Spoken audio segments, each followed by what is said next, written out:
Honorable S. Niranjan Reddy. Sir, I rise to support the bill. Sir, this bill is a progressive reform. I would want to compliment the Law Minister because we are coming up with a first-rate institution. Sir, you will go down in history. The Law Minister will, if we appoint the right people to this commission, sir. While I recognize that the government has given primacy to judiciary by accepting 3 persons, it also makes a provision correctly for 2 technical members. Sir, if you have technical members of eminent pedigree, because you will hear a lot of questions about this tribunal may be compromising on the independence of judiciary, but I would think the government is starting with a good perspective. I would start with giving the government the benefit of doubt. Sir, but you singularly have the chance for creating a world-class institution where if we select the right people to this particular committee, sir, this will set a precedent where maybe law ministers who will follow you, sir, will have to live up to your high standards. Sir, the second thing that the bill does, and I commend the government on this, is providing for a tenure of 5 years. Sir, but we need to understand, because there are various tribunals that are comprised in the schedule. Sir, many of these tribunals are of specialized subject. A person appointed takes a little bit of a time to become familiar. He then becomes a master, but the tenure starts running out very quickly. Sir, 5 years is a good start. I would suggest that as we go along and as this experiment works better, maybe the tenure can be increased. There can be a review. Based on review, the committee can recommend the increase of tenure. Sir, you have provided for a tribunal data grid, which will provide for the performance. Sir, I am suggesting in the interest of transparency, please have a dashboard which will provide as to how each of the tribunals are functioning, what are the cases that are pending. Sir, we are now forming a committee for the purpose of appointing members to different tribunals. So the problem we always face was vacancies in the tribunals. Sir, today we have NCLT and NCLAT, which are the leading tribunals, but the vacancies are so high, and the Supreme Court is now dealing with a matter where the infrastructure and support to the tribunals is so weak. Sir, this bill will have effect when members are appointed, when they also have support staff, infrastructure, stenographers, and other infrastructure that will make their functioning efficient. So the last point I want to make, in the tribunals that are listed out, NCLAT is there, thankfully. Sir, we will have to ensure that NCLT, another leading tribunal, also gets some primacy with regard to the reforms that are required to be done. A good first step, but this is just the beginning. I would request the Law Minister to continue on this journey a little further. Thank you, sir. Thank you. Shriman I.S. Inbadurai और बैठे माननीय Shrimati Nirmala Sitharaman ji to reply the discussion. So thank you very much, sir. So actually, before I respond to the discussion points, these are the kind of bills on which the opposition should actually take interest and participate, sir. These are very reformatory. These are going to help the country to move forward fast. And these are steps on which no one can have a difference of opinion, except if they want to suggest improvements on it. So it's such a sad state, sir, that our opposition chooses to walk out on these kind of important debates. So you may remember, sir, Honorable Prime Minister, speaking from the Red Fort, had very clearly called for change in the mindset that is so required. He spoke about the Panch Pran, and one of the things that he had highlighted was get over the colonial mindset. So in keeping with that, I recall our senior member, Arun Singh Ji, also spoke about the number of laws that have been changed, number of regulations which have been simplified, and that helps in ease of doing business. But keeping in line with the Honorable Prime Minister's advice that all the colonial laws which were written for the subjects of the Queen or the King will have to now be changed so that we give ourselves a citizen-centric, facilitating act rather than one for the subjects of a royalty or the imperial force. So in that light, when we looked at the Bankers' Books Evidence Bill, it is 1891 of origin. So also the way in which it had included instruments related to banking which were relevant for that period, which were largely paper-based. Whereas India has shown exemplary speed in digitizing its economy. So the instruments with which you are able to do your banking activities, your financial transactions, have all now become so phone-driven. Each customer or each bank business holder is in a position to do everything that they want to do with a simple button pressing in the phone itself. So the related aspects of doing business through a bank, commercial operations, also will have to catch up with that kind of a digitization in the financial inclusion area, financial sector. Therefore, the Bankers' Books Evidence Act in 1891, which was a legislation which was paper-based, as I said, and everything depended on certified copies of bank records as evidence in legal proceedings. So if somebody had a problem transacting money from one account to another and there was a legal dispute, the bank is not a party, but even then the bankers are called to appear before the court. Or the bankers are asked to appear before the court with papers of the original transaction and so on, which also has a problem of privacy. However, at that time in 1891, this was used for legal proceedings also. But with the advent of digital and electronic record keeping, there was a necessity for bankers to be given the power to say, why not the certified copies in the courts rather than get the electronic records, which is sheer impossible. You're carrying a system, even the system which can come on your phone is not accepted as otherwise based on the 1891 Act.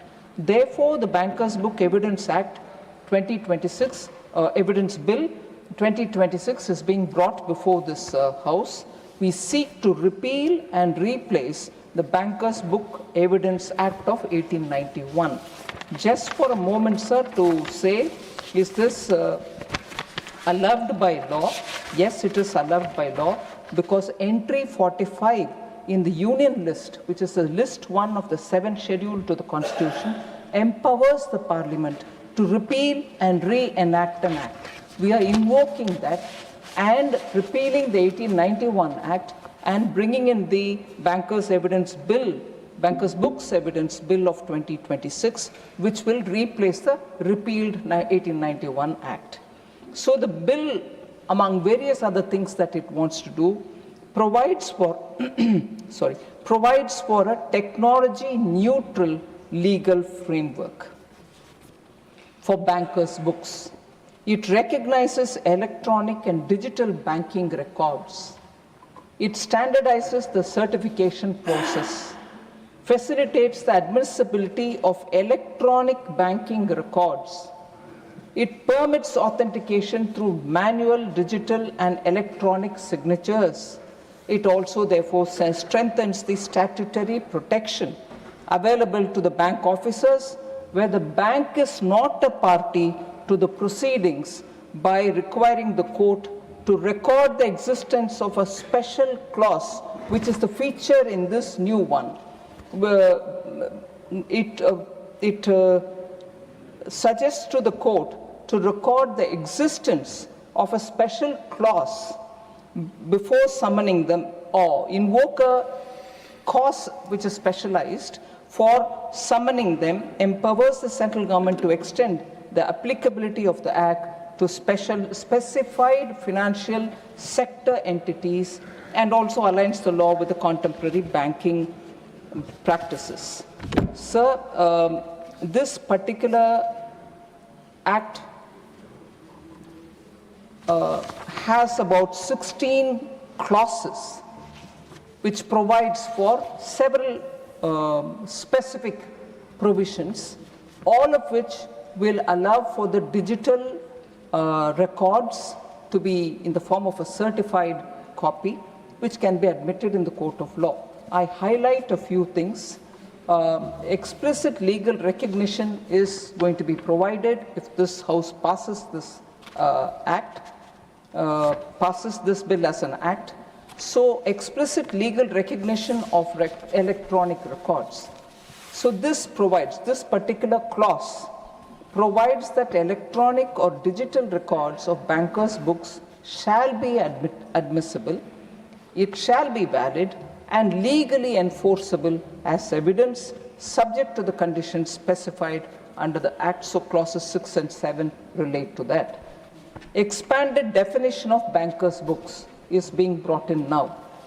It expands the definition of bankers' books to include records maintained in written or physical form or stored in electronic or digital form or otherwise, either on-site or at off-site or virtual or cloud location, including backup or disaster recovery site. So that is the clause 2(1)(b) which we are bringing in now. Conditions for admissibility of electronic or digital records. This act will prescribe, once passed, the conditions to be satisfied for the admissibility, validity, enforceability of electronic and digital records of bankers' books as evidence, with an enabling provision for the central government to notify such other conditions. Standardized certificates can also be prescribed. So this act prescribes separate certificate formats for certified copies of bankers' books maintained in written or physical form or in electronic or digital form, as specified in the first schedule and the second schedule respectively. So again, the central government may by notification modify the certificates and specify in the rules. This is clause 3 and clause 12 read with the first schedule and the second schedule of the act, sir. So this act also will define the expression special cause, which I mentioned when I opened up the remarks. The special cause will be a part of this bill if passed as an act. It will give the basis for summoning a bank officer to produce bankers' books or appear as a witness in legal proceedings to which the bank is not a party. There can be a case where two people are fighting, commercial case, the bank is not even a party. Today they are all being asked to come and stand before the court, which is their duty, they will do it. But is there a reason why they should be called in a dispute which is not involving the bank at all? So we are now giving a clause through which a special cause can be invoked by the courts, whereupon they can ask the bank to come and appear, even if it's not a party. And therefore, the evidence and everything, even if they are electronic, can be taken and that can be made applicable. Sir, so the special cause can be invoked. I also, in this context, understand, and also the points which I mentioned a bit earlier, appreciate the point made by Sri Niranjan Reddy of the YSRCP about can there be a committee which therefore authorizes instead of the, every time the government having to come to the parliament. Whilst I appreciate the point made, more than the ease which provides it for the government will not hesitate to come before the House to seek their approval and be accountable to the House. So the point which you have made is well taken, Honourable Member, but I would like to assure that the government will be happy to come and stand before the House to explain.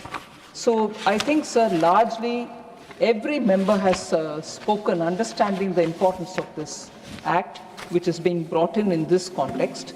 I particularly thank Sri Rajendra Jain of the NCP, who appreciated the digitization efforts which are being undertaken, and therefore an act of this nature is important, and also for his extending his party's support. Similarly, Shri Vaddiraju Garu from the BRS for supporting this bill. I also thank DMDK's member Sudesh also extending the support, and Shiv Sena's Jyoti Bagmareji for also extending her support for this bill. I particularly thank senior member Shri Tambiduraiji for taking this whole thing in a very positive context to see the importance of such amendments which are continuously being undertaken by our government. So I thank Shri Tambiduraiji, particularly when he speaks about the cyber security related aspects, and TDP's Bhashyam Ramakrishna ji, who's a new member but who has spoken about the importance of digital amendments which are coming through. So there is just one point which I want to highlight. Member Dhanapal of AIADMK seeks clarification on clause 4 to extend the provision to other financial sector entities. So the banking and financial sector has evolved significantly in this country over the past few decades, with the emergence of NBFCs, payment aggregators, fintech companies, and other service providers having a pan-India presence. These entities perform an important role, sir, in fulfilling the banking and financial needs of the common people. So it is therefore necessary that whenever and wherever required, they are provided a similar evidential framework. This, therefore, clause 4 enables the central government to act and to extend the act to other regulated financial entities through notification, ensuring that uniform evidentiary framework across all the financial sector is available. So, Shri Manas Ranjan ji from BJD also spoke of data security, privacy to be given highest priority, also spoke about authenticity of electronic records for courts, and that we should strengthen public confidence. So the bill permits banking records to be produced either in physical or electronic form, as the case may be. So that is already being enabled through this new bill which is coming. The bill actually strengthens public confidence by providing a clear, secure, and transparent legal framework for the use of banking records in legal proceedings, while fully safeguarding the privacy and the confidentiality of customers.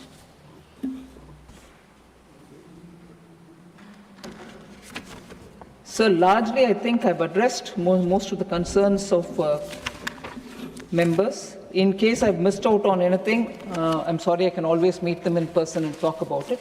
So I'm grateful that you've given me an opportunity to reply for the debate.